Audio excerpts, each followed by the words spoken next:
Oh, okay. It's a part of the Sindhi community that was introduced last week in the legislature. Yes, I remember. Yeah. Yeah. Yeah, of course. And we have over 5,000 people living in Edmonton and Calgary. Okay. The thing that we are looking for is getting second language status for our Sindhi language. I think there are 16 languages in the province which have a second language status. Yeah. But Sindhi is not. Okay. And there are few languages which have less population than what we have. But still we don't have. And this will create a lot of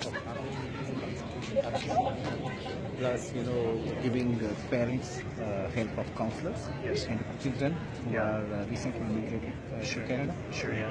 And I will need the support from you. Well, actually, I did the same thing when I was in Toronto. Yeah. I was president of the association in Toronto. And were you successful? And I was able to say. Oh, well then, I would be very interested.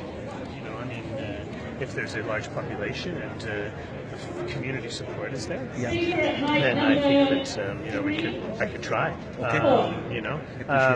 Do you have a concentration of your community in Edmonton or Calgary? Well, more people in Calgary. And then quite a lot in Edmonton. And then moreover, we have a lot of community friends who have actually migrated from India.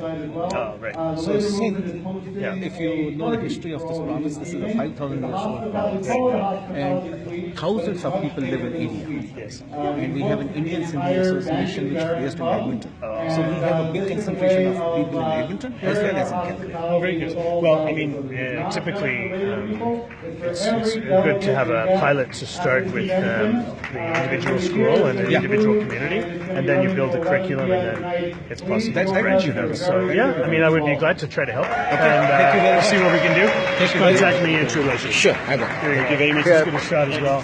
And Nick's going to be on the Facebook. That's okay with you? Yeah. Okay, thank you so much. Max is our general secretary of the association. He's very vibrant social worker. Good. Yeah.